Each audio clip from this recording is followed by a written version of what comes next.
Ich wusste nicht, wen und was Je ne wir savais heute pas Morgen hier qui ni ce que nous devions attendre ici ce matin. zuerst hatten wir vor, Au début, nous avions prévu als Brüder d'être ensemble zusammen zu sein, en tant que frères, aber viele von den mais beaucoup Brüdern de frères konnten nicht n'ont pas pu kommen, weil sie venir parce die qu'ils Zeit schon avaient verplant déjà hatten. planifié le temps.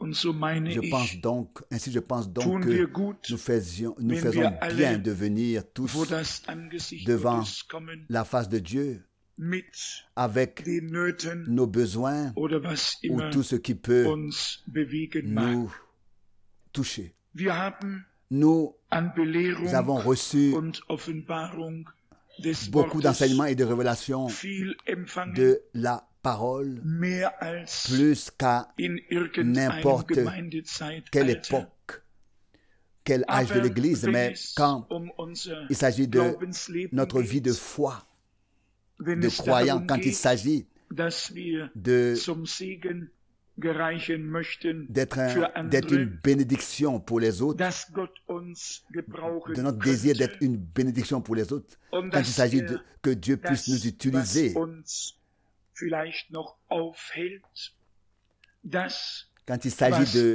l'utilisation que Dieu pourrait faire de nous, quand il s'agit de ce qui nous retient, merken wir peut-être es selber encore gar nicht, dass de ce qui etwas dérange les autres. an uns sein Et très kann, souvent, nous ne remarquons das même pas andere qu'il peut stört. y avoir en nous quelque chose Und de alles, was stört, déconcertant qui dérange nicht les dazu, autres. Et tout ce qui die dérange Einheit des ne sert pas Geistes à zu promouvoir fördern, l'unité de l'esprit, sondern mais sie zu à zerstören. la détruire. Und wir müssen Et nous devons immer Acht toujours geben, faire attention. wenn Paulus Lorsque Paul über die écrit au Geistesgaben sujet des dons schreibt, de in l'esprit, 1. dans Korinther 1 12, Corinthiens 12, dann sagt il dit, diese ces dons de Geistesgaben l'esprit sind zur sont donnés pour Auferbauung l'édification für die gesamte de l'ensemble de l'Église. gegeben. Alles, Tout was ce qui göttlichen est Ursprungs d'origine ist, divine, tout ce qui vient de Dieu nous relie à Dieu und et führt nous uns conduit zu Gott. à Dieu. Alles, Tout was ce qui eigenen est Ursprungs ist, d'origine wird propre, andere tout ce qui gegen vient uns de nous aufbringen dressera les autres und contre nous irgendeine et Linie tracera une ziehen, ligne die nicht quelconque überschritten qui ne werden pourra pas kann, être franchie weil Menschen, parce que les die vom hommes Geiste qui sont Gottes conduits par geleitet l'Esprit de werden, Dieu nicht ne immer peuvent pas toujours auf dire irgendetwas oui à Ja quoi sagen que können, ce soit, es sei à denn, moins es que ist cela ne vienne aus dem Geiste vraiment de Gottes l'Esprit de gekommen. Dieu. Und die À moins que Heilige cela Schrift soit sagt, vraiment venu de l'Esprit de Dieu. dass Et die les Gaben, saintes Écritures vielleicht sollen disent que wir les es dons, gerade peut-être vorlesen, devrions-nous aus justement 1. lire Korinther 1 Corinthiens 12. 12. Ihr wisst, Vous savez que wir glauben nous Gottes croyons la Wort parole de Dieu und et wir glauben, que dass die Gaben des Geistes nous croyons que les dons de wirksam l'Esprit sein doivent être sollen. efficaces, Und agissants. deshalb Et lasst donc, uns lisons lesen 1 aus Corinthiens 1. 12 Korinther du 12 von verset Vers 4. 4. Es gibt nun Il y a zwar donc diverses verschiedene Arten sortes de dons von Gnadengaben, de la grâce, aber mais nur einen un seul und et même denselben Geist. esprit. Und es gibt Et il y a verschiedene Arten diverses von sortes de Dienstleistungen, doch nur services, einen mais un und seul et denselben même Herrn. Seigneur. Und es gibt Et il y a verschiedene diverses Arten sortes von d'opérations Kraftwirkungen, de la aber puissance, nur mais un einen seul und et même denselben Gott, Dieu qui alles opère in toutes choses allen wirkt. en tous.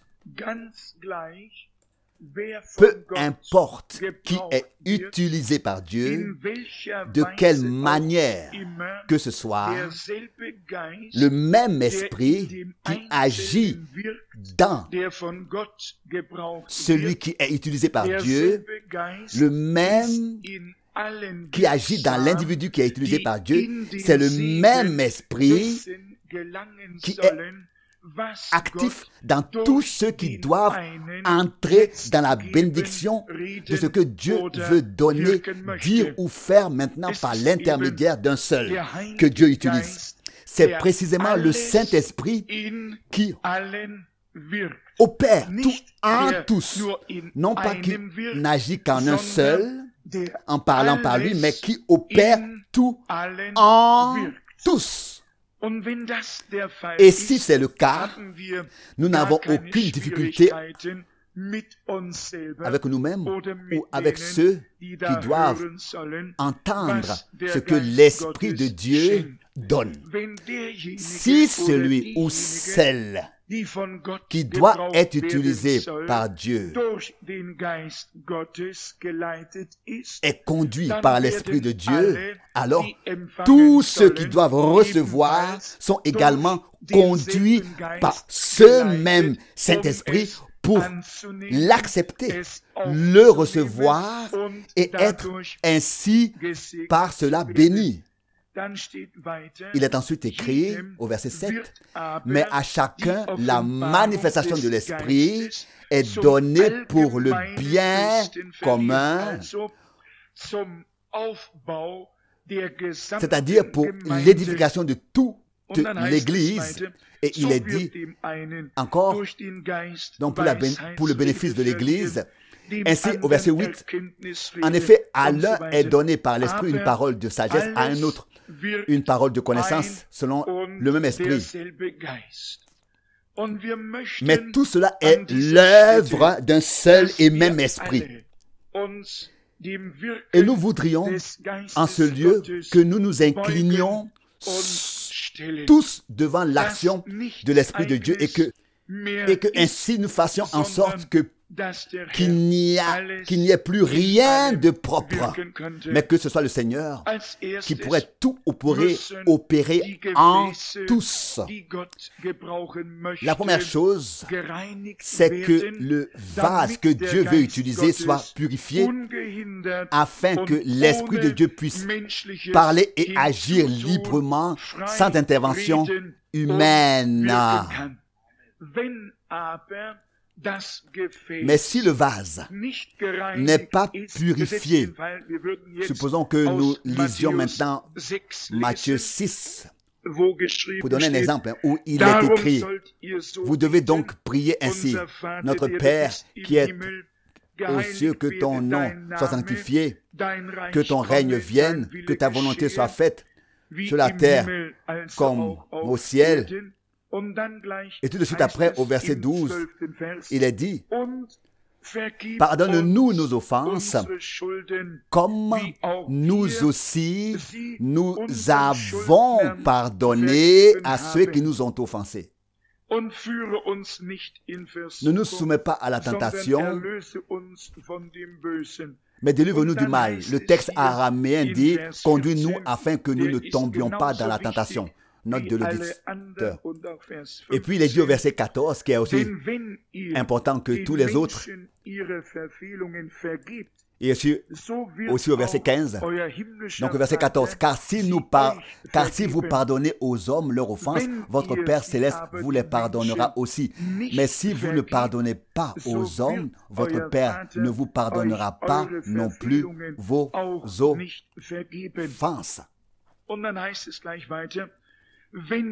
Il poursuit aussitôt au verset 16, il poursuit, « De plus, quand vous jeûnez, ne prenez pas un air sombre comme les hypocrites, car ils se donnent un air triste pour se donner en spectacle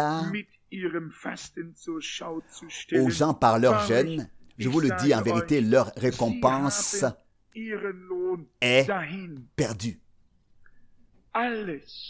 Peu importe qui, où et quoi.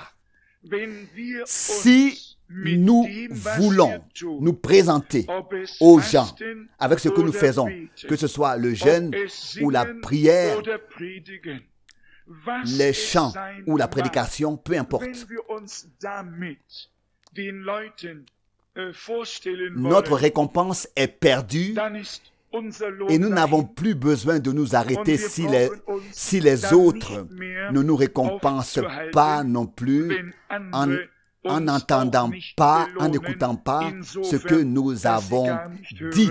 Si les autres ne nous récompensent pas en ce qu'ils n'écoutent pas ce que nous avons dit, que cela ne nous étonne pas.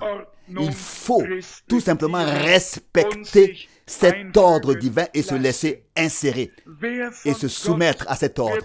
Celui qui veut être utilisé par Dieu doit d'abord se plier lui-même et se placer lui-même sous la parole de Dieu en toutes choses et se laisser classer d'abord divinement.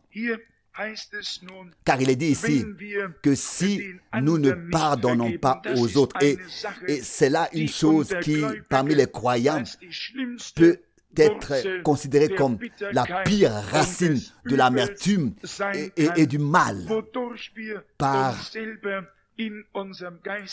laquelle nous nous détruisons nous-mêmes dans notre vie spirituelle, si nous ne sommes pas devenus libres de tout ce dont nous pensons devoir accuser quelqu'un d'autre.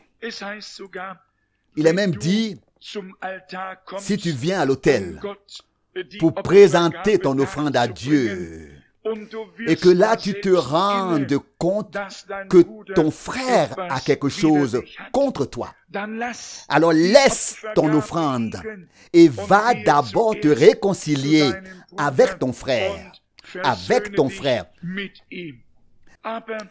Mais si quelqu'un veut se laisser utiliser par Dieu dans l'Église et qu'il se rend compte que son frère a quelque chose contre lui, mon frère a quelque chose contre moi, et il est pris de tremblement et d'appréhension, alors ce qui arrive, alors ne peut plus être une bénédiction pour personne. Si nous nous rendons compte qu'au moment où nous nous approchons de l'autel de Dieu, pour prêcher ou pour faire autre chose, et que nous nous rendons compte que notre frère a quelque chose contre nous, alors nous ne devons pas nous obstiner et dire, Seigneur, je vais passer maintenant. Par où passer? Ce que tu diras ne sera pas en bénédiction.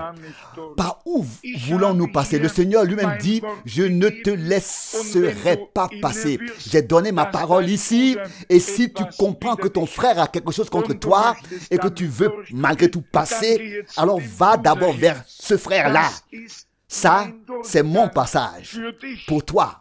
C'est la porte que je t'ouvre, C'est le chemin que je te montre. Et alors tu verras mon salut et tu feras l'expérience de ma puissance. C'est le chemin de notre Dieu. Si nous observions la parole de Dieu en toutes choses, nous serions aidés. Et alors, il n'y aurait rien dans l'Église du Seigneur que nous ne puissions suivre et apprécier et aller avec. Au contraire, ce serait une pure joie. Alors que personne n'ait ici l'impression que nous ne nous réjouissons pas lorsque Dieu peut utiliser quelqu'un. Bien au contraire, il s'agit d'une joie profonde, sincère, intime, lorsque Dieu peut bénir et utiliser les uns ou les autres. Et nous remarquons que c'est l'Esprit de Dieu qui parle. Quand c'est l'Esprit de Dieu qui parle, nous le remarquons. Quelle résonance, quel écho il y a lorsque le Seigneur, notre Dieu, parle au milieu de nous. On remarque que le cœur se met à brûler, car il est écrit, le Seigneur, car il est écrit, est-ce que nos cœurs ne brûlaient-ils pas alors que le Seigneur parlait avec nous? Notre cœur n'était-il pas tout brûlant lorsqu'il nous parlait? C'est un témoignage que le Saint-Esprit donne à chacun quand c'est lui qui agit, parle et se révèle. Vous savez, je l'ai déjà dit ici, lorsque nous avons entendu Frère Branham pour la première fois, tout était nouveau pour nous. Rien de ce que nous avons vu et entendu ne nous était familier. Mais nous y sommes allés avec un cœur ouvert pour faire l'expérience de Dieu, pour expérimenter Dieu. Et quand cet homme est monté sur la plateforme, il y avait déjà quelque chose dans mon cœur. Oh, j'aurais pu pleurer. une atmosphère si douce, plein d'amour. Il est monté sur la plateforme et on avait l'impression qu'avec lui, la gloire, la paix et la bénédiction de Dieu sont venues. Mais on a entendu d'autres évangélistes. Le rideau avait été fermé, tiré, puis ils ont annoncé maintenant l'homme de Dieu tel et tel va maintenant s'avancer et donc la personne est allée avec grand fracas au microphone et a saisi le microphone et puis allait dans tous les sens, courait sur la plateforme. Mais c'était très différent chez Frère Branham. Pas de spectacle, pas de show, rien du tout. Simplement, un petit homme s'avance devant et demande à tous, aimez-vous le Seigneur Jésus? Oh oui, c'était comme une huile versée sur nous. Nous savions tous, maintenant, le Seigneur est présent. Et c'était en fait très beau. Nous ne savions rien de lui. Si quelqu'un nous avait écrit qu'un évangéliste du nom de Müller, Maya ou je ne sais quoi allait maintenant parler, cela aurait été presque autant.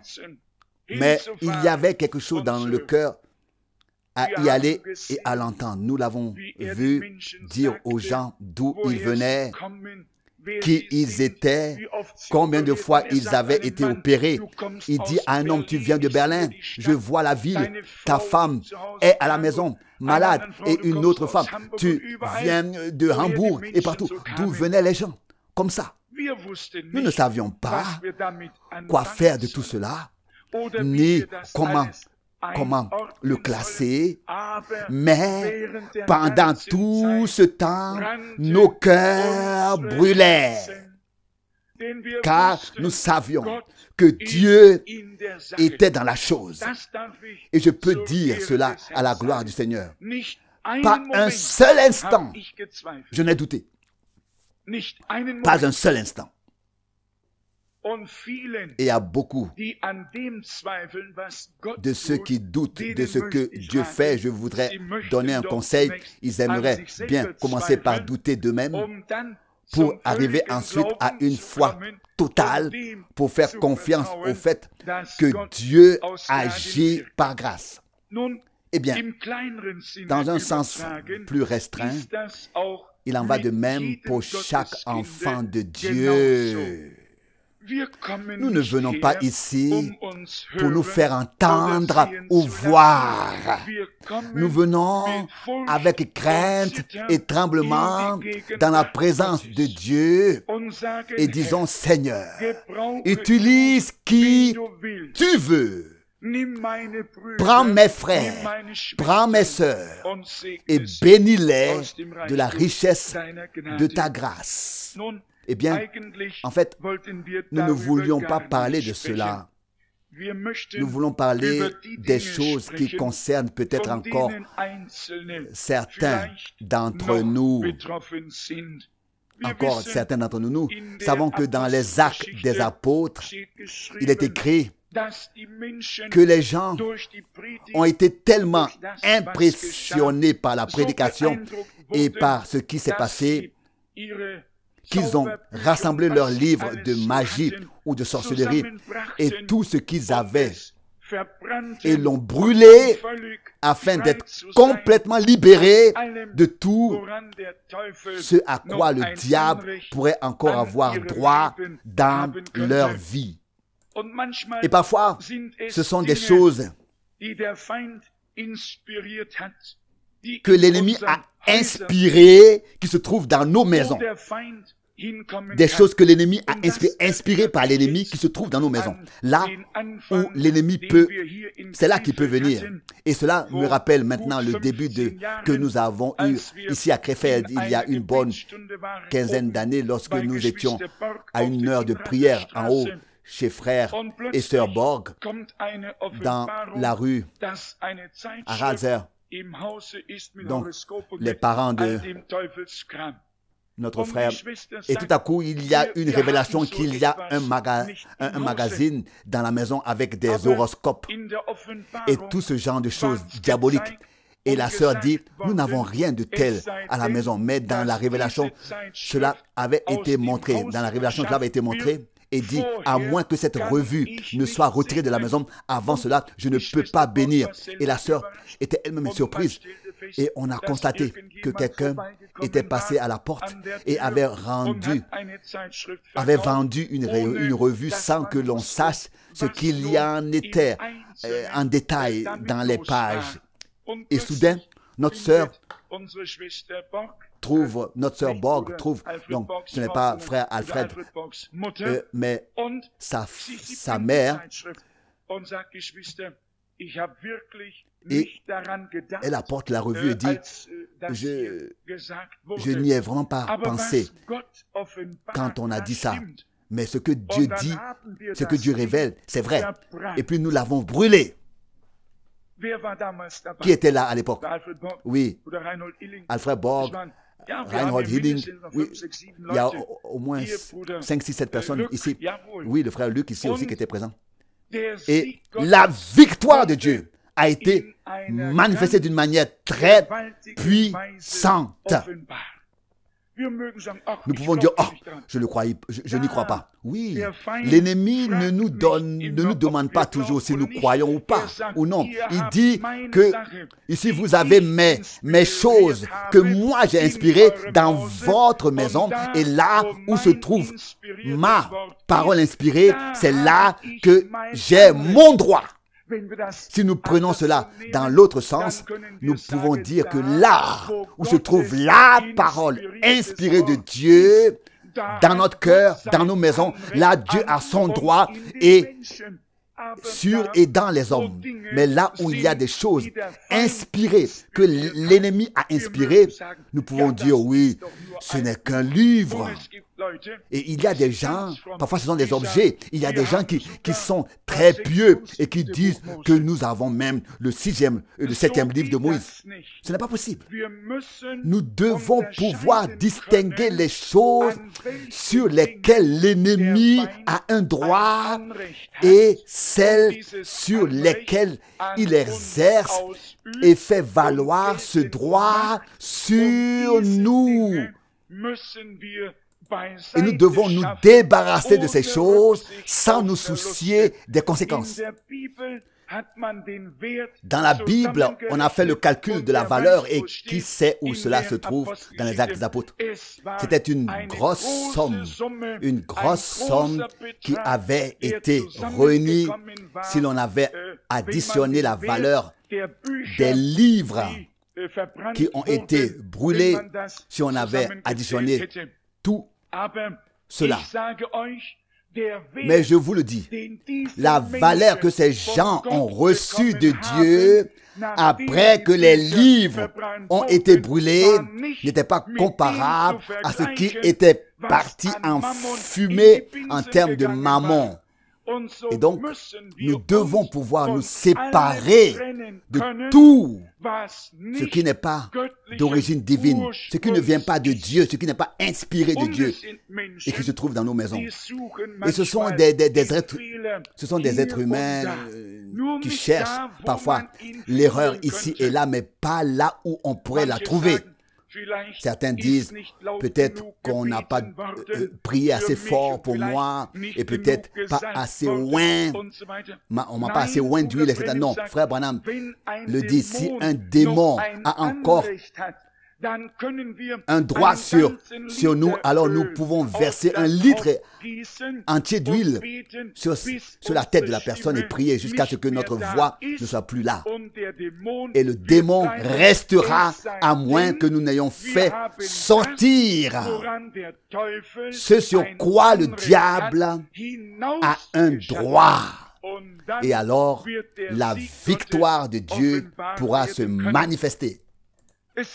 Ce sont donc, si l'on veut voir, les choses sous cet angle, tout est déjà accompli à Golgotha, déjà arrivé à Golgotha. Les puissances des ténèbres ont été désarmées et publiquement mises au carcan. Et Dieu a triomphé en Christ de toutes les puissances des ténèbres. Ce n'est pas que quelqu'un ici ait commencé à dire oui, le pouvoir de Satan est si grand. Le pouvoir de Satan n'est pas si grand que cela. Nous avons affaire à la toute puissance de Dieu qui a vaincu le pouvoir de l'ennemi. Mais s'il y a des choses sur lesquelles l'ennemi a un droit, parce qu'elles sont inspirées de lui, et parfois ces histoires ressemblent à des fantômes, quand les gens vous racontent ce qui se passe dans les maisons ici et là et qu'on se demande pourquoi. On se demande pourquoi et pourquoi. Nous devons nous examiner devant la face de Dieu pour savoir si l'ennemi a encore un droit sur nous d'une manière ou d'une autre à cause d'une chose dont nous sommes responsables.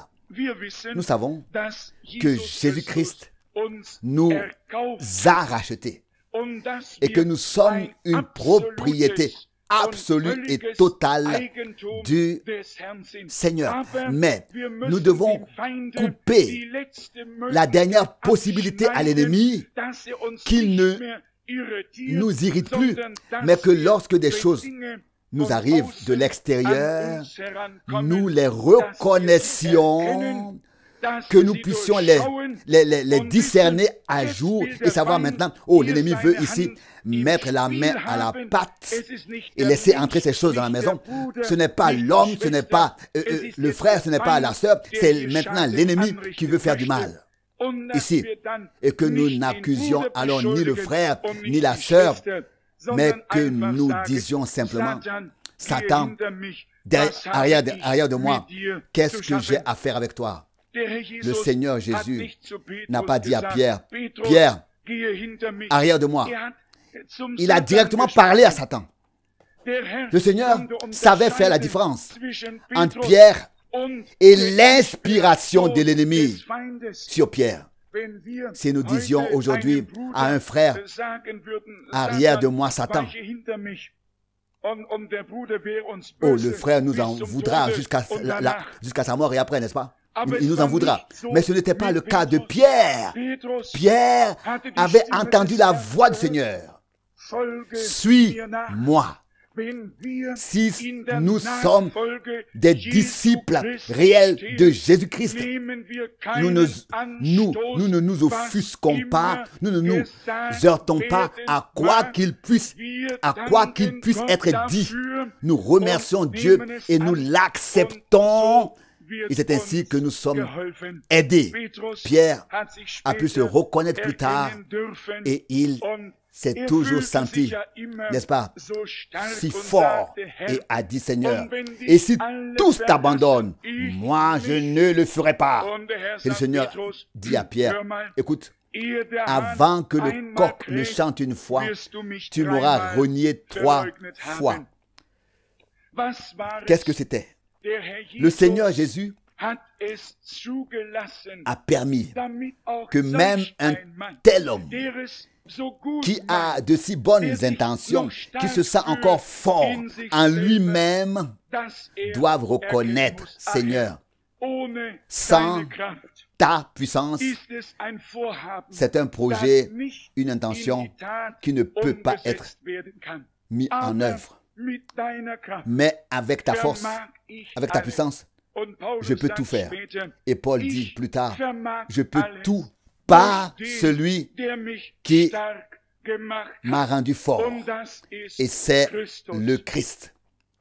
Frères et sœurs, le Seigneur Jésus est venu pour aider ceux qui sont fatigués et chargés. Il a parlé en disant, les biens portants n'ont pas besoin de médecin, du médecin mais les malades. Oui. Et ce matin, personne ne doit se préoccuper de lui-même, mais simplement de ce qu'il ressent. si il sent que je suis encore chargé, quelque chose me donne du fil à retordre, je ne peux pas m'en occuper. Alors nous devrions alors avoir le courage de dire, Seigneur, me voici. Je ne viens pas vers les frères, je viens à toi en allant aux frères. Et je crois que quand les frères m'imposent les mains, je crois que tu m'aides. Et que tes mains me sont imposées. Nous ne pouvons aider personne, mais nous pouvons croire avec vous. Et nous pouvons ne faire qu'un. Et nous pouvons être qu'un, que ce soit 2 ou 3, ou nous tous, et demandons à savoir que le Seigneur a fait la promesse qu'il peut nous aider et qu'il nous aidera tous. Nous aidera tous, là où 2 ou 3 sont réunis. Voici une autre parole que je voudrais lire, tirée de Deutéronome 18, Deutéronome 18, verset 9. Deutéronome 18, verset 9. Quand tu seras entré dans le pays que l'Éternel ton Dieu te donne, tu ne prendras pas l'habitude d'imiter les abominations des nations qui y habitent. Il ne se trouvera personne parmi toi qui fasse passer par le feu son fils ou sa fille comme sacrifice, ni divin qui se mêle de deviner, ni pronostiqueur de temps, ni aucun qui fasse des prédictions, ni qui fasse des prestiges. Personne pour envoûter les esprits ou pour appeler les esprits des morts, personne pour consulter un esprit de divination ou pour s'adresser aux morts, car tout homme qui s'adonne à de telles choses est une abomination à l'Éternel. Et si nous consultons d'autres passages bibliques, il est dit, et Seigneur, les ennemis sont entrés dans ton sanctuaire. Mais le temps est venu où ils ont dû sortir parce que ce qu'ils ont fait a été mis à jour pour faire comme lorsque le Seigneur Jésus est entré dans le temple.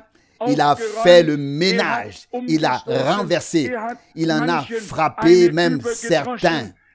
Et il a dit, il est écrit, ma maison sera appelée une maison de prière, mais vous en avez fait une caverne de voleurs. La compréhension que Dieu nous a donnée sur les choses qui se passent maintenant dans le royaume de Dieu, c'est que dans les derniers temps, tout devait être rétabli et ordonné divinement. Maintenant, pour revenir à ce sujet et le conclure, pourquoi le Seigneur Jésus a-t-il dit que tous ceux qui étaient tourmentés par le diable venaient à lui? C'étaient les opprimés, les abattus, les désespérés, les personnes en détresse. Et si l'on y réfléchit bien, c'est précisément vers ces personnes que le Seigneur s'est tourné d'une manière toute particulière, avec tout son amour, sa sollicitude et sa grâce, et qu'il a pris soin d'elle. Il a sévèrement réprimé les scribes, mais il a aimé les pécheurs, il a guéri les malades, il a délivré les possédés, il a aidé. Et nous lisons qu'il a parcouru le pays en faisant du bien et en aidant partout autour de lui, partout où il est allé. Je veux dire que nous ne devons pas avoir honte, mais que nous pouvons venir au Seigneur. Et parfois, il peut arriver que des hommes n'aient rien fait eux-mêmes, que le péché des pères ait été perpétré jusqu'à la 3e et la 4e génération. Et ils ne le savent pas. Ils se fatiguent et se démènent sans savoir que l'ennemi veut faire valoir un droit sur eux d'une manière ou d'une autre. Ce matin, cela va changer, Ce matin, nous voulons nous tenir avec une foi totale sur le sol de la victoire de Golgotha et dire, Seigneur, si c'est nous qui sommes responsables, si ce sont nos ancêtres qui sont responsables, il est écrit que notre condamnation est tombée sur lui, nos fautes ont été placées sur lui, il a été frappé et martyrisé à cause de nos péchés et de nos fautes, et aujourd'hui nous sortons libres. Pour que nous ayons la paix et que nous sortions libérés, délivrés. Il ne faut pas voir qu'un côté, il faut aussi voir l'autre côté. À quoi cela nous servirait-il de dire que Dieu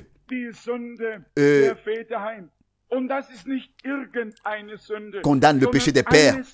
Et il ne s'agit pas de n'importe quel péché, mais de tout ce qui a été poussé et fait par l'inspiration de Satan. C'est ce que Dieu punit chez les enfants jusqu'à la 3e et la 4e génération.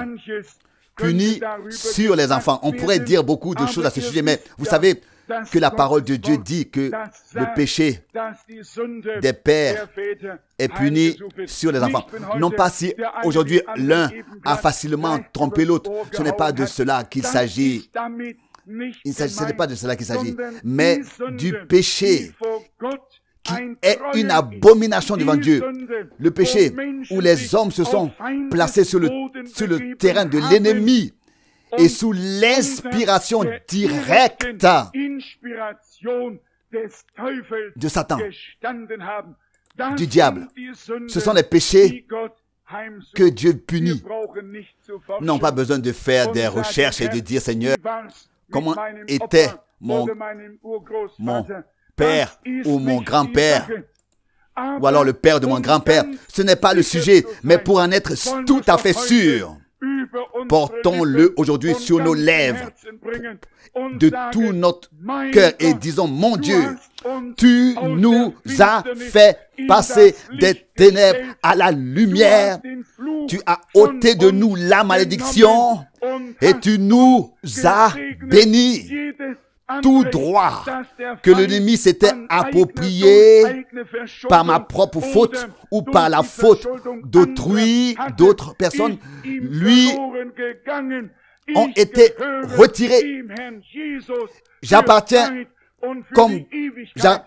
au Seigneur Jésus entièrement pour ce temps et pour toute éternité. Et en un tel moment, il se passe quelque chose et l'ennemi a été mis à nu avec sa machination. Sur la croix à Golgotha, les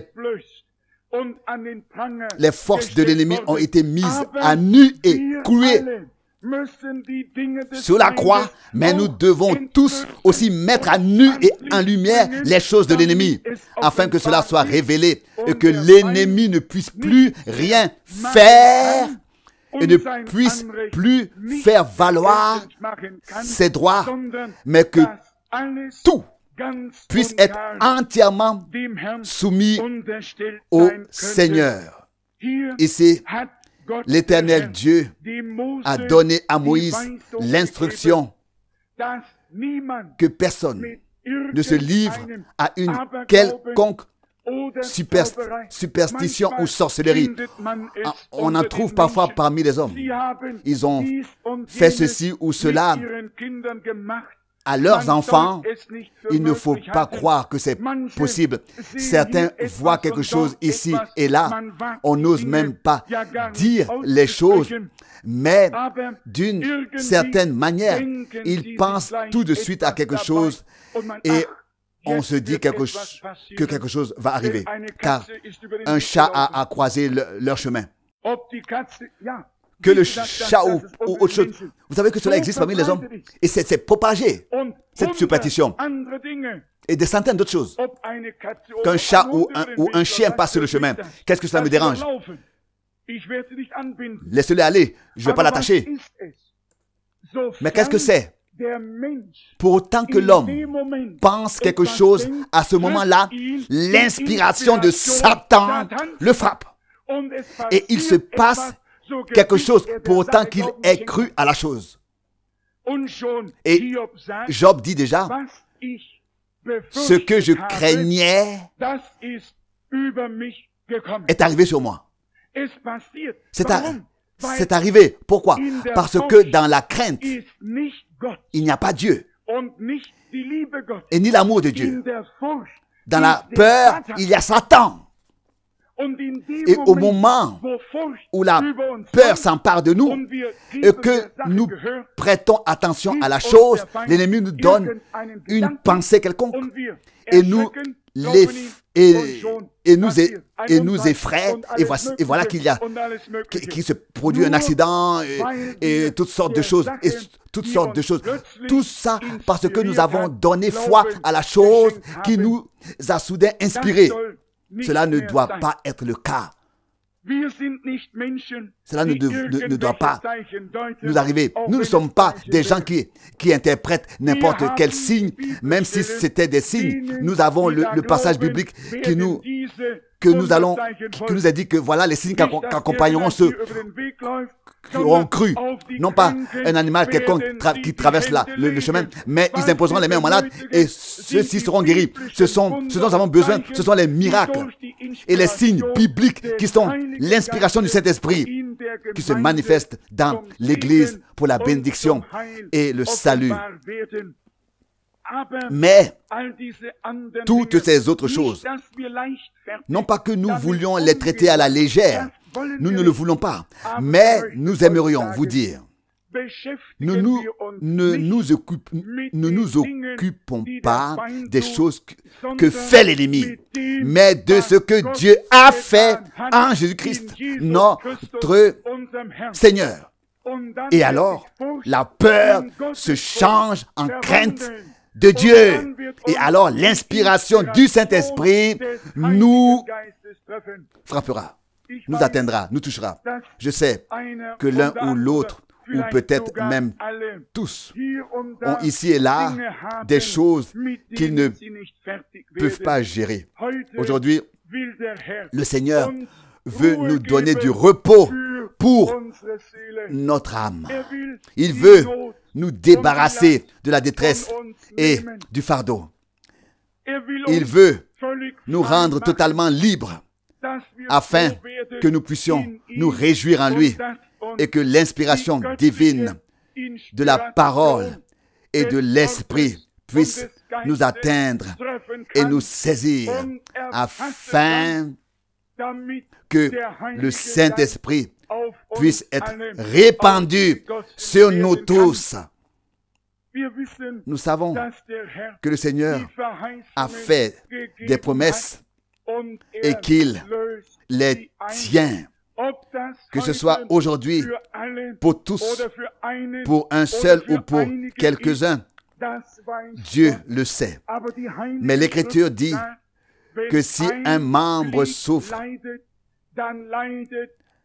c'est tout le corps du Seigneur qui souffre. Nous sommes devenus les membres d'un même corps et Christ en est la tête. Et nous voudrions qu'il puisse manifester sa victoire pleinement et entièrement. Voulons-nous aujourd'hui implorer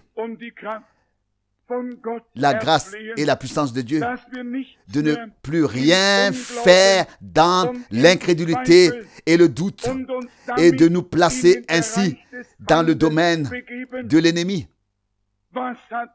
Qu'a dit frère Branham?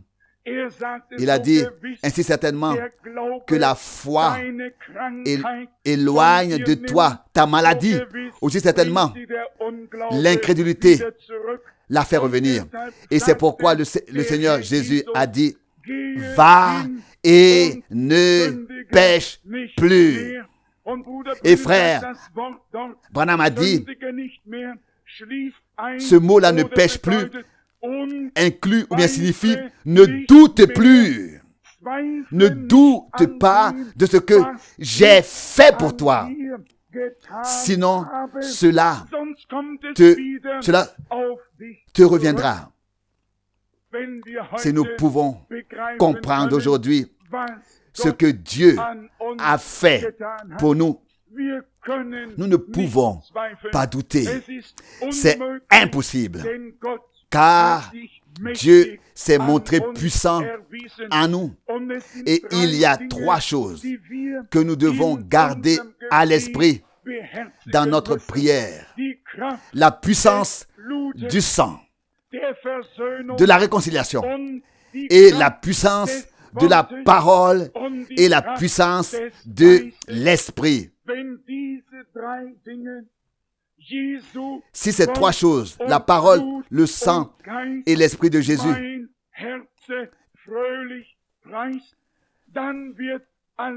sont loués joyeusement dans mon cœur, alors tout sera différent. Mais cela aussi doit se faire dans la foi, pas dans l'incrédulité, pas dans l'hésitation, mais avec une conviction totale, avec une joie totale, pas avec crispation, mais avec joie. Christ ne doit pas mourir maintenant, il est déjà mort. Il ne doit pas maintenant me racheter, il m'a racheté. Il ne doit pas maintenant payer le prix, il a payé le prix. Nous sommes sa propriété. Et c'est pourquoi nous pouvons nous réjouir dans le Seigneur, notre Dieu. Et pourquoi Paul écrit-il, la joie dans le Seigneur est ma force. Quoi qu'il ait pu se passer dans votre propre vie, dans la vie de votre famille, dans la vie de vos ancêtres, regardez aujourd'hui seulement à Jésus. C'est ce que nous avons entendu dans la prédication traduite. Pourtant, regardez à Jésus. Détournez le regard de toutes les autres choses et regardez à Jésus, celui qui suscite et rend la foi parfaite. Il fera bien, il fera toutes choses bien. Ce sont des gens qui prient dans le doute. Il y a des gens qui prient dans le doute et dans l'incrédulité. Et parfois, plus ils prient, plus ils sont frappés. Et puis, après un long moment, ils se lèvent. Ils sont totalement mécontents d'eux-mêmes et de tous les autres. Cela n'a pas besoin de rester ainsi et d'être ainsi. Aujourd'hui, nous devons venir au Seigneur comme étant fatigués et chargés. Et nous devons dire, Seigneur, que ici, je me dépose ici avec tout ce qui m'oppresse. Accepte-moi comme ta propriété et que tes bras éternels me portent et s'étendent sous moi, comme nous l'avons lu dans la parole de Dieu. Un compositeur de chants chante, sans doute en référence à la parole de Deutéronome, où il est écrit qu'il a porté son peuple comme un aigle. Il a porté ses petits sur les ailes de l'aigle. Frères et sœurs, nous ne disons pas que les croyants traversent la vie sans difficulté, mais nous disons que les croyants savent où aller avec leurs difficultés. Nous ne disons pas que les croyants n'ont absolument aucun problème Mais nous disons que les croyants savent où ils peuvent aller avec leurs problèmes. Ils connaissent le chemin. Ils viennent au Seigneur et lui disent, puis ils redeviennent joyeux et poursuivent leur route. Que nous puissions comprendre ce matin que tout le pouvoir de Satan est détruit. Il peut rôder comme un lion rugissant, mais la parole dit qu'il a vaincu le lion de la tribu de Juda. A vaincu. Il a vaincu. L'autre voudrait aussi se comporter en lion, il voudrait dévorer. Mais nous sommes entre les mains de celui qui a vaincu et qui a ôté et qui a été, à qui a été donné tout pouvoir dans le ciel et sur la terre. Et les Saintes Écritures disent que le Fils de Dieu est venu pour détruire les œuvres du diable. Aussi dans notre vie, dans ma vie, nous ne voulons rien d'autre que l'édification de l'œuvre de Dieu en nous et que nous puissions être une bénédiction pour les autres. Nous avons eu ici, lundi et mardi, des heures de prière spéciales pour nos jeunes et une consécration, comme nous l'avons expérimenté devant la face de Dieu. Et je pense qu'aujourd'hui, tous ceux qui veulent venir au Seigneur devraient venir et nous consacrer à nouveau devant lui et lui dire tout ce qui nous touche, tout ce qui nous oppresse, tout ce qui nous fait souffrir, tout ce que nous n'arrivons pas à gérer et dire clairement, Seigneur, que quoi que ce soit qui ait été et qui soit venu sur ma vie, maintenant, ta grâce est venue sur moi et le passé n'est plus valable, mais le Seigneur a tout fait bien et nous a tous aidés par grâce. J'aimerais que même si au début, la prière est un peu hésitante,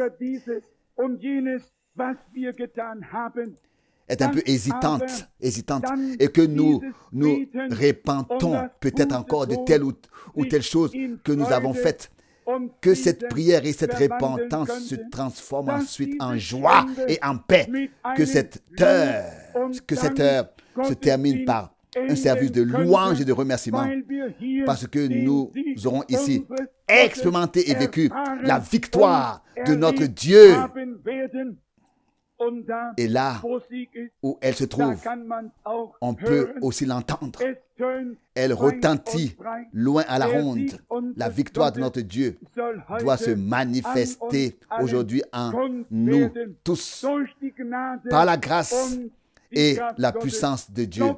Croyez-vous tous que cela est possible? C'est certain. Et peut-être que cela n'a pas été le cas pour tous. Soyez patients. Nous souhaitons que personne ne soit confondu. Nous voulons que personne ne soit laissé et délaissé.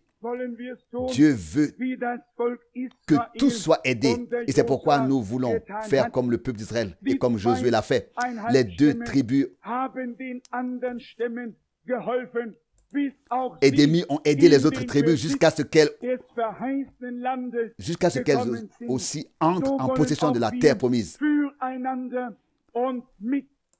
Jusqu'à ce qu'elles aussi entrent en possession de la terre promise. Nous aussi, prions les uns pour les autres et les uns avec les autres jusqu'à ce que tous soient entrés en possession de la délivrance, de la solution et du pardon.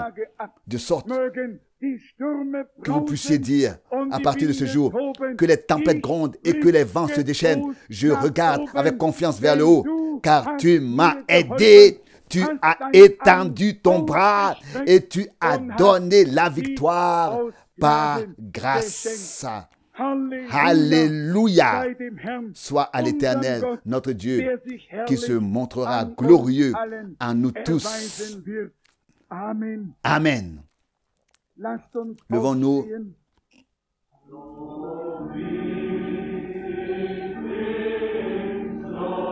Tel que je suis, ainsi ça doit être. Pas ma propre force, mais la tienne. Ton sang me lave, pur du péché. Ô agneau de Dieu, je viens. Je viens. Oh mon Dieu, Dieu est saint et sa sainteté se déverse sur nous maintenant. Maintenant, dans ce moment bien précis, la sainteté de Dieu se repose sur nous. Regardons au Seigneur dans la tranquillité.